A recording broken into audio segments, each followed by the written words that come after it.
The question for this week's Q&A is, what makes a good parent? Good parents do 6 things. Number 1, give the child unconditional positive regard. Children will push your buttons. They will test limits. They will do things to get under your skin. As they grow older, they will roll their eyes, ignore you, argue with you, stay out late, break curfew, stay out all night. You won't like some of the friends they choose. You might not agree with their political views. They may marry someone you don't approve of. But no matter what, you still let them know that you love them and you're proud of them.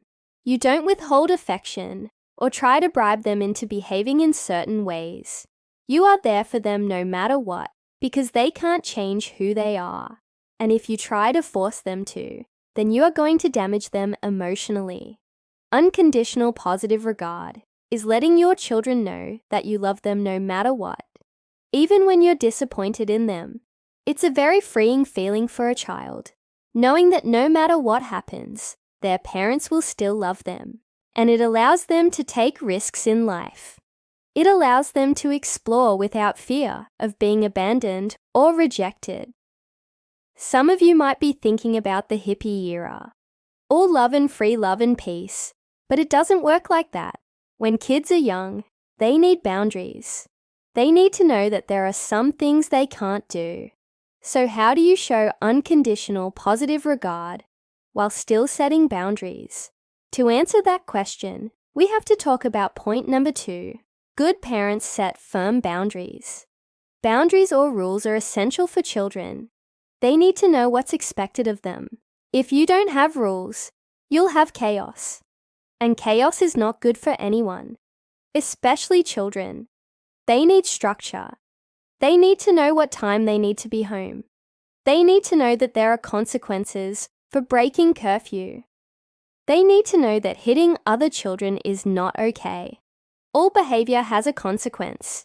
Either there's a reward or there's a punishment. So if you don't set the rules, someone else will. Maybe it's the school or the law or their friends. So it's better to set the rules yourself. And yes, there are times when children will get punished for breaking the rules. But that doesn't mean you don't love them. In fact, it means just the opposite. You're teaching them that they can't hurt others or break the law and get away with it. There's also another reason for setting boundaries. It's so that your children can feel safe.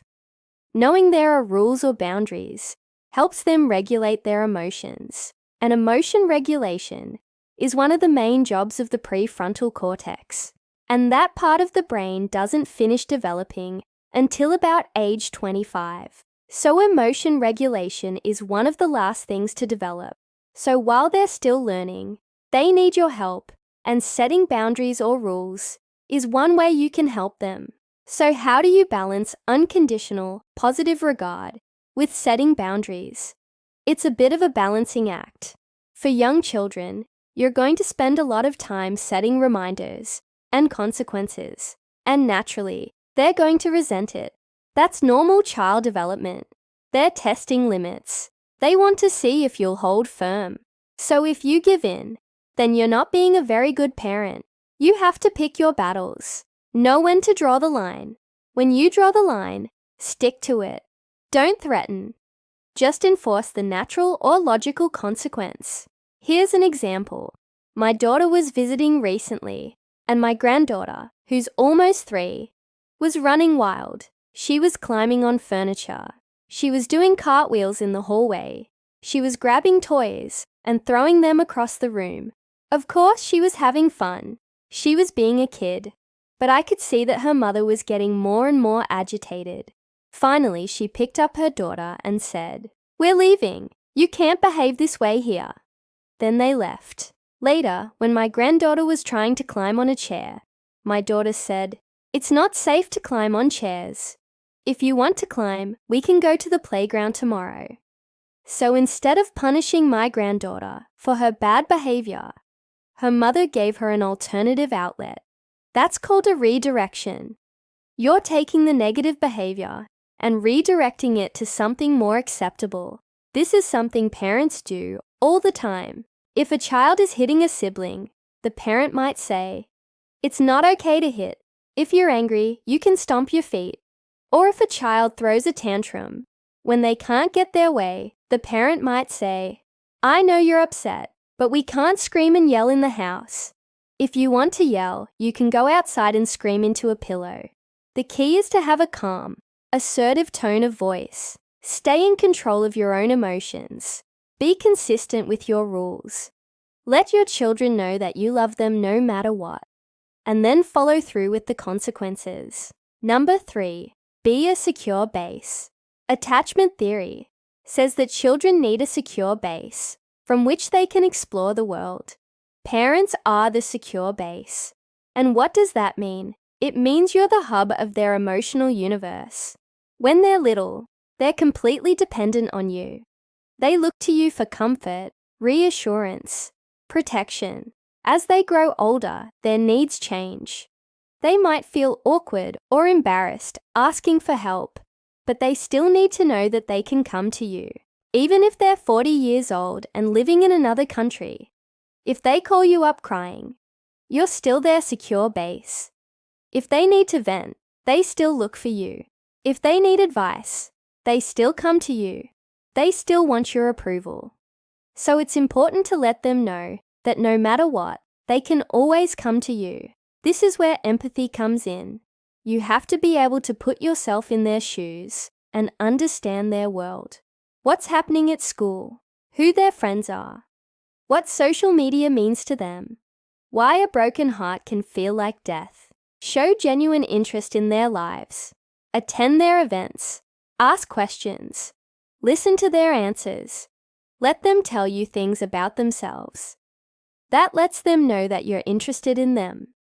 And this is where unconditional positive regard comes in again too.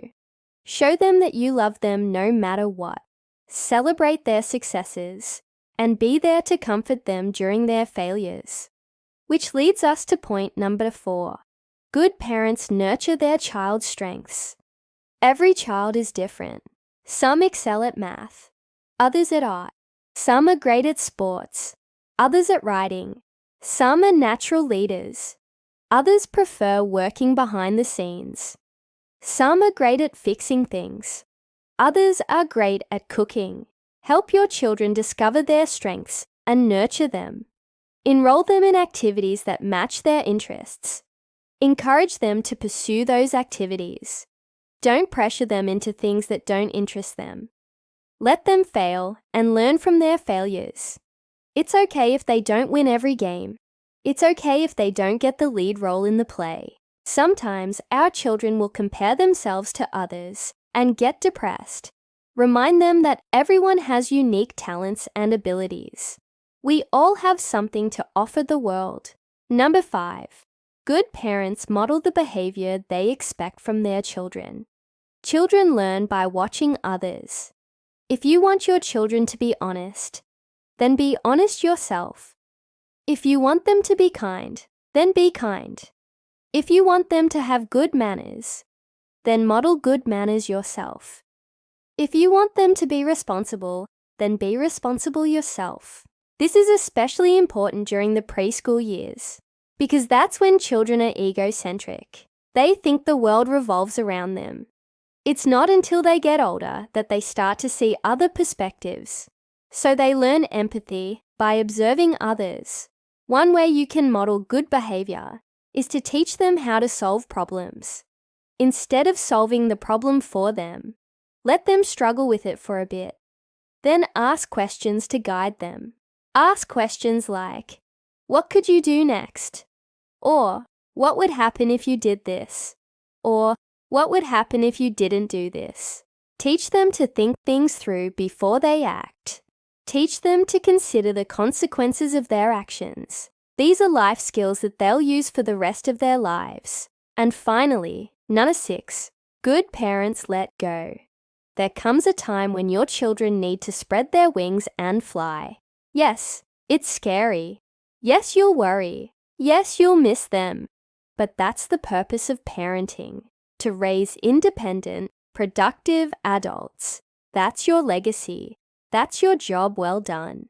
There's a Zen saying that goes, "When the student is ready, the teacher appears." What this means is that knowledge is available to everyone. The only thing that's missing is the student. As parents, we want our children to become independent thinkers. We want them to use what they learned from us to make their own decisions. And when they're ready, we let them go. Thanks for watching. See you next time.